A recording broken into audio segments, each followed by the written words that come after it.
Assalamualaikum warahmatullahi wabarakatuh.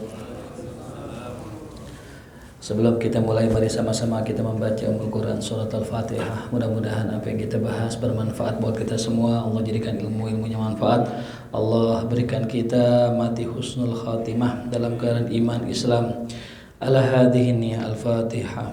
A'udzu billahi minasyaitonir rajim. Bismillahirrahmanirrahim. Alhamdulillahi rabbil alamin arrahmanir rahim maliki yaumiddin iyyaka na'budu wa iyyaka nasta'in ihdinas siratal mustaqim siratal ladzina an'amta 'alaihim ghairil maghdubi 'alaihim waladdallin amin.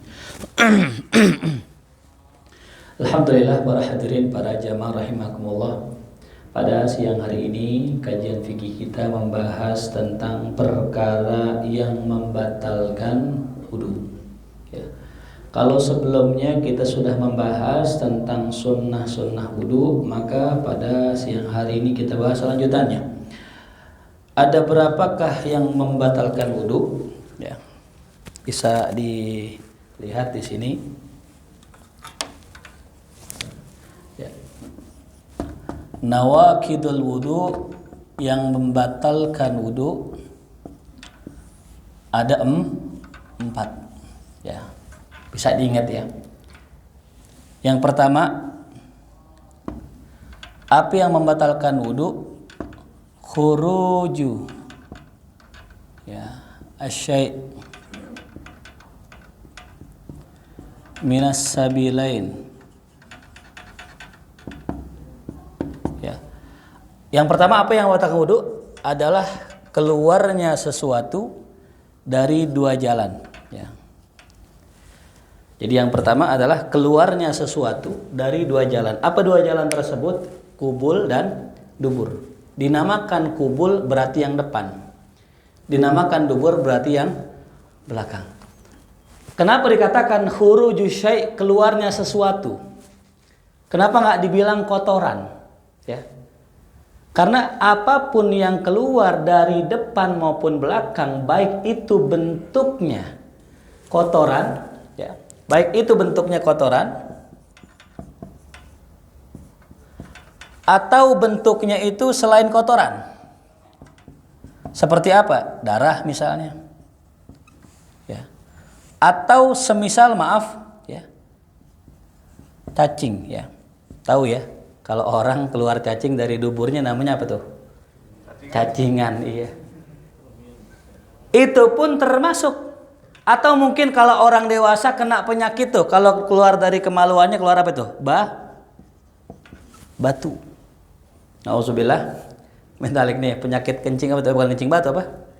Ya, ada batunya ya, kencing batu berarti ya. Nah ini, apapun yang keluar, baik berupa kotoran atau selain kotoran, atau misalnya keluar berupa angin. Ya.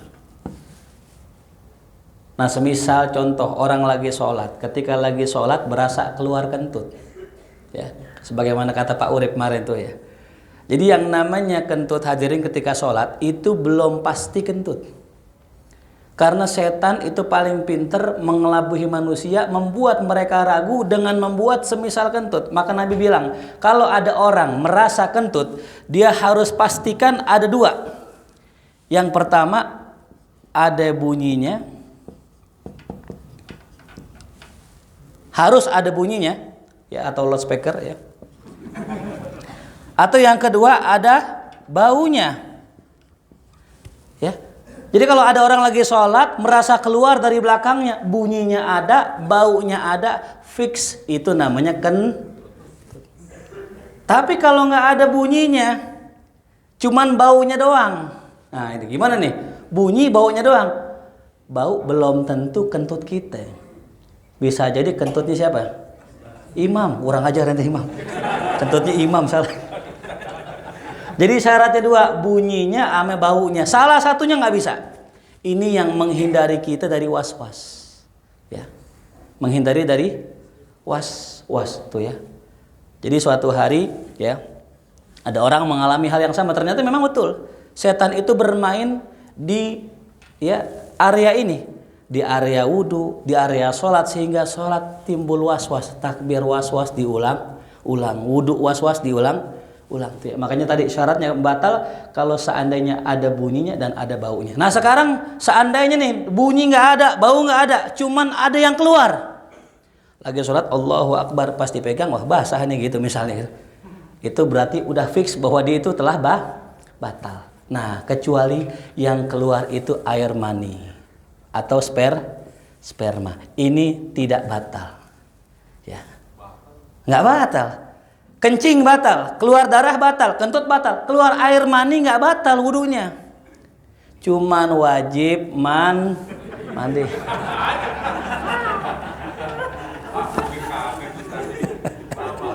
Lah beda.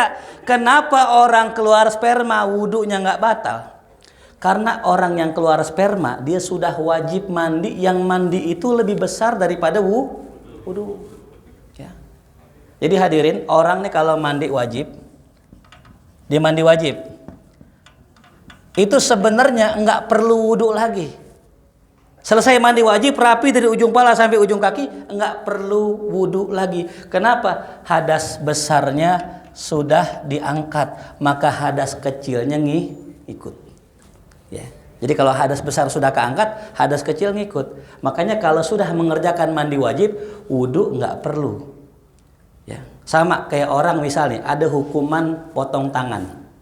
Ada hukuman potong tangan. Ada hukuman rajam, tahu rajam? Di mana seorang laki-laki yang sudah beristri, kemudian selingkuh, kemudian berzinanya disaksikan oleh 4 orang, ingat ya. Kalau masih video masuk kos-kosan belum berzina tuh, belum. Ingat, jangan gampang nuduh orang zina hadirin. Orang pasangan yang bukan suami istri masuk kos-kosan, ya, buka baju, belum tentu berzina, bisa jadi masih kerokan dulu tuh ya. Jadi jangan bilang berzina baru mau, masih kerokan hadirin ya, karena ada buktinya merah-merah di belakang. Kenapa hadirin? Kok nggak gampang nuduh orang zina? Zina itu syaratnya ada 4 orang yang melihat, bukan sekedar ngelihat masuk kos-kosan, bukan. 4 orang ini menyaksikan masuknya kemaluan laki-laki kepada kemaluan perempuan. Saya mau tanya, ini syaratnya berat gak? Berat. Nuduh orang zina. Kalau kumpul kebo boleh. Ini orang kumpul kebo nih, kumpul-kumpul haram boleh. Tapi kalau nuduh zina itu berat. Kenapa? Hukuman zina buat yang udah nikah, ya, itu rajam, dihukum mati. Yang belum nikah diapain? Dicambuk. Dan yang nuduh zina dihukum, yang nuduh ya, dihukum 80 cambukan. Jadi kalau ada orang bilang, Pak ada yang zina, dilaporin ke mahkamah, kemudian mahkamah memproses, ternyata terbukti yang ternyata dia nggak zina, ya, maka yang nuduh kena 80 cambukan. Ada kisah. Sebelum kita lanjut, ada seorang perempuan tukang mandiin jenazah. Ya kalau jenazah perempuan yang mandiin perempuan. Ketika lagi dimandiin, di tengah-tengah membersihkan kemaluan, area kemaluan tuh perempuan, itu perempuan yang mandiin masukin tangannya ke kemaluan karena untuk membersihkan. Pas lagi masukin nggak bisa keluar hadirin. Lagi masukin nggak bisa keluar. Kemudian dipanik. Dibilang tolong, kenapa Bu? Ini tangan saya udah masuk nggak bisa keluar. Tuh. Ini kisah nyata di zaman Imam Malik. Ketika masuk dipanggilin, tolong, ini gimana nih? Ini saya potong, ini boleh nggak nih kalau seandainya area vitalnya dipotong gitu? Tolong tanya ini Imam Malik, tangan saya kejepit nggak bisa keluar.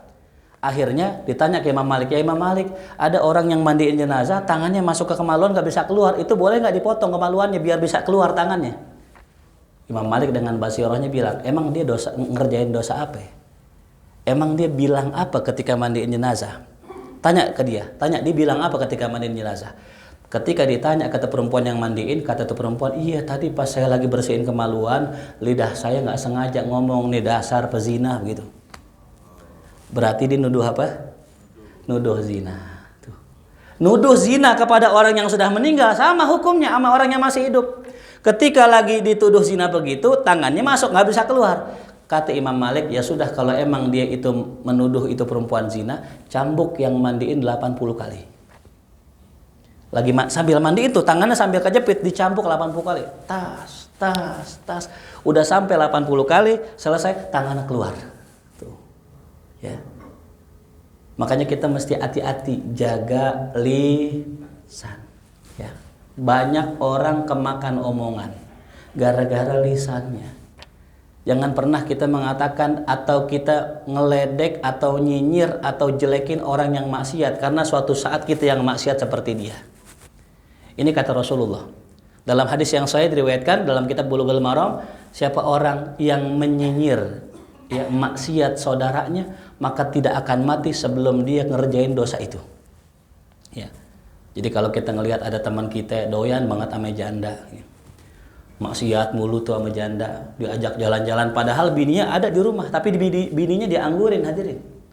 Itu janda mulu yang dikejar sama dia, kita katain. Ya, budak janda gitu. Biarin janda semakin di depan katanya gitu itu. Karena diledek terus, lama-lama ntar nih yang ngatain, yang ngeledekin, lama-lama dia yang nyari janda, hadirin.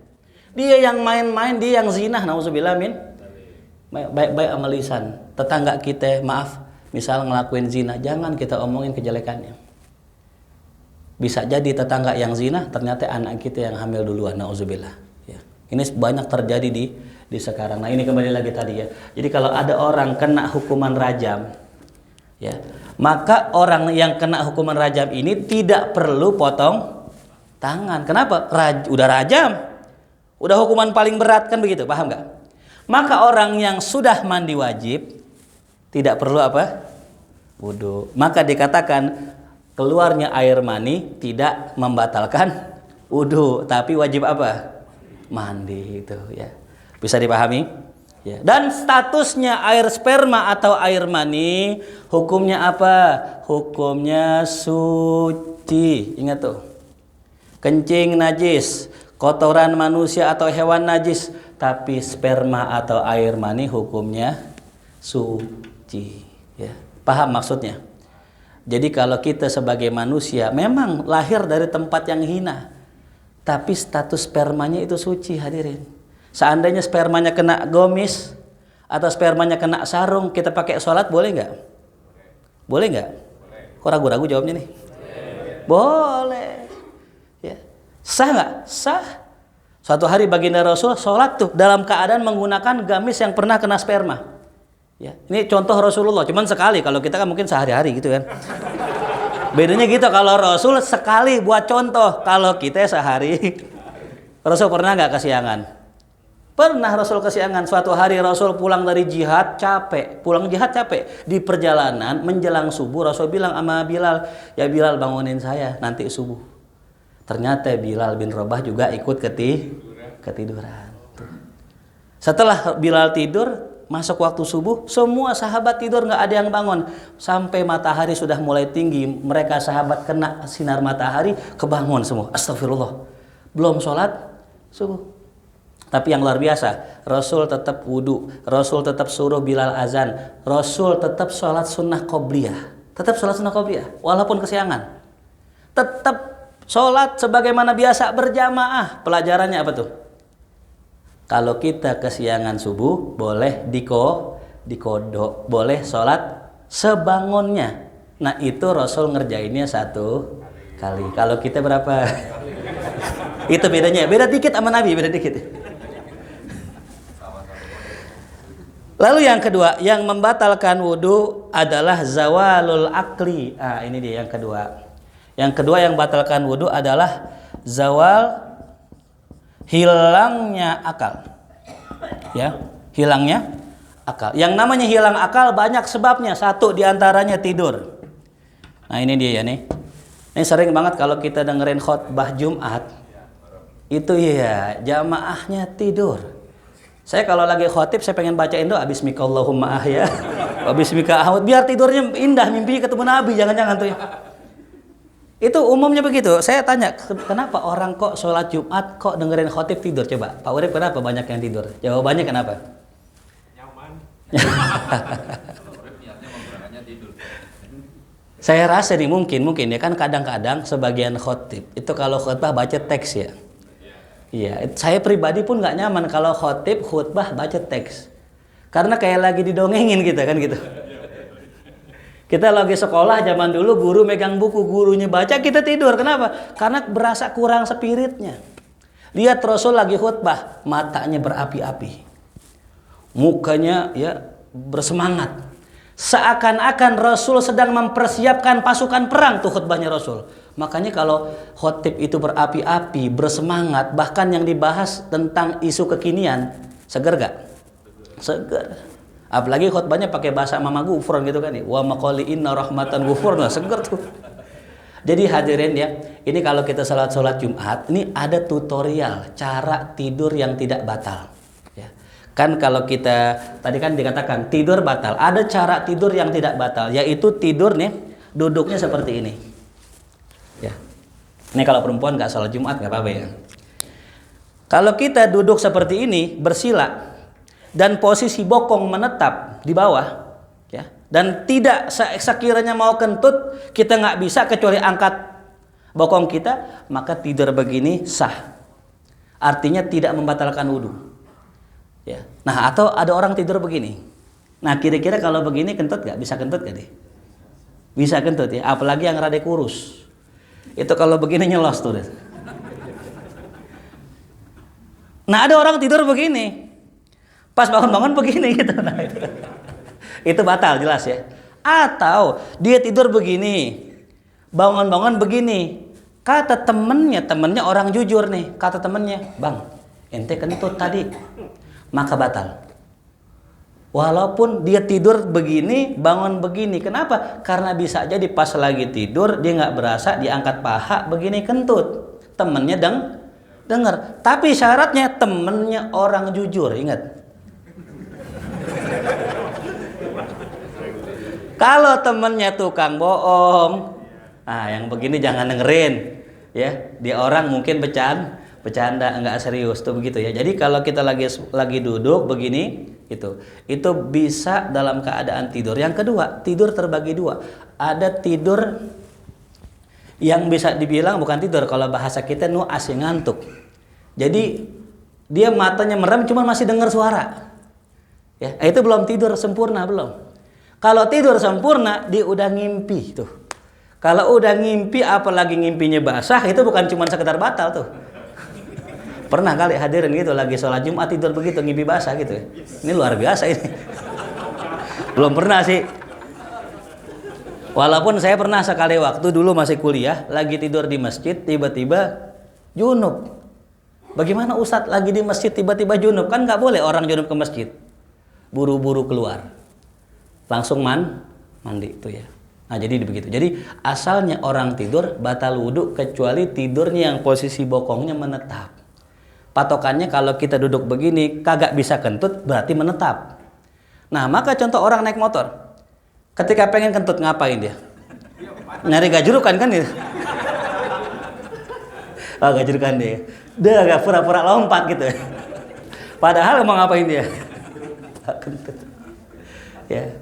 Kecuali ini kata ulama, kecuali orang yang kurus banget ya. Ini kata ulama, kecuali yang kurus banget. Kalau kurus banget kadang udah begini juga masih nyelos. Ya, makanya beruntung yang agak sekal bokongnya nih ya. Agak berisi itu. Baik, nih ya, jadi tidur bisa membatalkan wudu. Kemudian yang ketiga, apalagi yang membatalkan wudu? Yang membatalkan wudu adalah bertemunya. Yang ketiga, bertemunya ya sentuhan dengan lawan jenis. Apa yang bersentuhan? Kulit. Tidak termasuk bersentuhan apa kemarin? Kuku, rambut, dan gigi ya. Nah, ini hadirin, kalau kita ya cermati, kadang ada anak kecil ya, kalau kita mungkin ada yang jadi guru ngaji tuh, ada anak kecil salim tuh, umur 8 tahun, 9 tahun, belum usia balik, kira-kira batal apa enggak? Kata ulama, tergantung. Kalau orang Indonesia 8 tahun, 9 tahun kecil-kecil hadirin. Ya. Tapi kalau orang bule 8 tahun, 9 tahun gede enggak? Udah gede, bongsor. Ya. Makanya itu kalau Ini uniknya orang kita ya. Saya pernah suatu kali ya, itu ketemu sama orang bule. Orang bule tinggi banget. Kakinya panjang. Padahal umurnya masih 25. Ya, jadi kalau misalnya orang-orang kita ya, walaupun 9 tahun, 10 tahun, kalau kita lihatnya pakai maaf, ada rasa syahwat. Ya. Kita ngelihat dia ini udah punya rasa syahwat. Ya. Batal. Meskipun orang tersebut, perempuan tersebut belum berusia balik. Ingat ya, patokannya bukan balik, tapi syahwat atau tidak. Ya. Nah, makanya dilihat juga dari apa? Dari ukuran perempuan. Kalau emang 9 tahun udah agak besar ya mungkin ada syahwat, muncul syahwat, batal. Gitu. Ya. Nah, jadi nggak mesti berusia balik. Nah, yang keempat yaitu bersentuhan dengan menyentuh kemaluan. Nah, ini yang keempat nih. Menyentuh kemaluan. Dengan apa? Dengan telapak tangan. Telapak tangan. Baik, kita coba lihat ya. Coba tangannya semua begini. Nah, ini ya. Ini kalau tangan kita begini, ya. Ini selain jempol ya. Bagian yang tersentuh jari ketemu jari atau telapak tangan ketemu telapak tangan, ini yang batal. Kalau kita gunakan menyentuh kemaluan. Jadi kalau misal ada kemaluan begini, kita sentuh pakai perut jari kita atau pakai jempol kita atau pakai telapak tangan kita, maka batal. Kecuali menyentuhnya seperti ini. Ya. Jadi pakai pinggiran jari, batal nggak pakai pinggiran jari? Enggak batal. Karena bagian pinggir jari kalau kita lihat tuh kena nggak? Nggak kesentuh kan? Maka kalau garuk-garuk pakai ini batal nggak? Nggak batal. Ini contoh ya, con. Ya. Orang kencing begini batal nggak? Hah? Batal, kan kencing. Kan kencing. Mau kencing begini ke? Mau begini? Yang namanya kencing, Mbak. Ya. Satu orang kena tipu. Konsentrasi. Tolong kasih snack nih. Kayak kurang minum kayaknya Pak Urip ya. Ya. Nah, jadi ada perbedaan antara menyentuh kemaluan dengan menyentuh lawan jenis. Nah, ini nih ya. Perbedaan yang pertama, kalau menyentuh kemaluan mau pakai perut ini kayak pakai telapak tangan ini kayak mau pakai ini kayak kesenggol dengkul, kesenggol sikut, batal. Tapi kalau yang namanya megang kemaluan enggak. Yang namanya megang kemaluan harus pakai perut jari atau telapak tangan. Ya. Yang kedua, yang namanya megang kemaluan itu bisa batal walaupun megang sesama jenis. Ya. Misalnya, ini pikirannya terlalu kotor ini. Megang kemaluan sesama jenis batal nggak? Batal. Walaupun pakai walaupun sama jenis kan, kalau misalnya perempuan kan jelas ya. Ini sesama jenis, contohnya nih, contoh bapak nyebokin anak itu ya. Tuh, ini namanya apa nih? Sesama jenis ya. Jangan LGBT, bukan. Bapak nyebokin anak, dipasti sebokin, bapaknya megang tuh. Batal nggak? Batal. Si bapak batal. Si bapak batal. Bapaknya batal. Yang megang batal, anaknya nggak batal. Kita contoh yang lebih real lah misalnya ya. Misal contoh Pak Urip misalnya. Sebelahnya siapa Pak namanya? AB. Oh, bener. Namanya AB namanya. Oh, keren juga ada. AB. AB itu. Bang AB misalnya sama Pak Urip. Ini saya kasih contoh. Ini kan sama-sama laki. Pak Urip udah punya wudu. Ya, Pak Urip udah punya wudu. Bang AB udah punya wudu. Sama-sama udah punya wudu. Nggak sengaja lagi pengen sholat di kamar mandi tuh Bang AB megang kemaluannya Pak Urip. Contoh. Biar real, biar jelas ya. Nggak sengaja, namanya nggak sengaja kan, berarti kan kesenggol. Nggak sengaja tuh. Nah sekarang saya tanya, Bang AB yang megang kemaluannya Pak Urip, Bang AB batal nggak? Batal. Pak Urip batal nggak? Nggak batal. Karena yang dipegang nggak batal. Kalau urusan kemaluan, karena sesama jenis, beda sama lawan jenis. Kalau lawan jenis megang apaan aja juga kecuali yang 3 tadi. Ya, kuku, rambut sama gigi itu ya. Jadi kalau sesama jenis bedanya itu. Ya. Tapi ini tidak boleh dipraktekkan. Ya. Ini cuman contoh ya, namanya fikih begitu ya, namanya fikih ya. Kudu jelas ya. Nah ini ya. Jadi kalau misalkan kita umroh, nah ini sering terjadi. Kan kalau umroh kan wudunya jauh ya. Apalagi kamar mandinya kan di luar. Lagi mana Ustadz kita kalau nyenggol perempuan? Ya, kadang mohon maaf bukan sekedar nyenggol. Namanya laki-laki, Pak Urip mungkin paham tuh. Kesenggol perempuan, pas nengok cakep banget kayak boneka Robinson gitu kan. Senggolak. Ada teman saya curhat, Ustadz, saya pengen dah ya punya istri yang tenang, yang kalem. Bini saya gacor banget saat di rumah. Ngomel mulu. Saya bilang begini, Bang, kalau mau punya bini cakep, putih, bersih, nggak suka ngomel, diem, itu nikah sama patung Robinson itu. Cakep itu. Hidungnya mancung, kalau diomelin marah nggak dia? Nggak marah. Tapi kalau kita punya istri manusia, kalau marah namanya manusia. Maafin apa kagak? Maafin tuh namanya istri yang solehah, masya Allah. Baik, yang terakhir ya. Jadi demikian ya. Jadi ada 4 perkara yang membatalkan wudu. Yang pertama apa tadi? Keluarnya sesuatu dari 2 jalan. Yang kedua, hilangnya akal dengan sebab apa? Tidur atau yang seumpamanya, gila dan sebagainya. Yang ketiga, bersentuhan dengan lawan jenis pada selain kuku, rambut, dan yang keempat, menyentuh kemaluan. Dan yang terakhir, menyentuh lingkaran dubur. Nah ini dia, menyentuh lingkaran dubur. Afwan, ini saya contohin ya. Kalau ada orang, ini anggap dubur ya, dia megang nih bagian sini nih, ini bagian bokong ya. Saya mau tanya, megang bagian sini batal nggak? Garuk begini? Nggak batal. Yang batal yang mana Ustadz? Afwan, kalau kita jongkok itu ada lingkaran di sini. Nah ini tempat keluarnya apa nih? Kotoran. Ini yang batal. Area sekitar sini nih.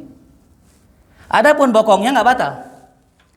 Ya, jadi kalau ada orang maaf garuk, nyentuh kulit dengan kulit nggak batal, kecuali yang disentuh bagian halakoh duburnya. Yang kalau kita nyebokin bayi kan kita pegang tuh, nah itu batal. Ya, jadi pinggul nggak batal, bokong nggak batal, yang batal menyentuh halakoh duburnya. Bisa dipahami? Ya inilah perkara yang membatalkan wudu ya. Baik, mungkin sampai sini saja kajian kita. Ada yang ingin bertanya, mungkin dipersilahkan. Oh, masya